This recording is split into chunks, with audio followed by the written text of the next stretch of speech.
Hi guys and welcome back. Today we're going to be looking at how to add your very own welcome message here to Discord. Now if you're new here or if you find this video helpful, please give us a like and a comment down below as it really helps the channel with the algorithm. And of course, don't forget to subscribe.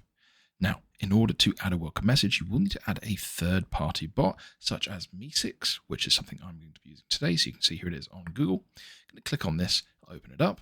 I'm then going to click Add to Discord. And from here, you'll then select the server that I have the correct permissions for, aka one that I'm an owner of, and I have permissions to invite the bot to. So you can see here we have this server that I'm currently in. I will now click Go. Now I can click Go because Meesix as the bot has already been invited to the server. So now it's in, I can now choose what I'd like to do. And of course, I have the option to set up a welcome channel and of course, a welcome and goodbye, where it will automatically send messages when someone leaves or when someone joins. So what you do is just click Enable. I hope that was helpful. Thanks for watching. Don't forget to like.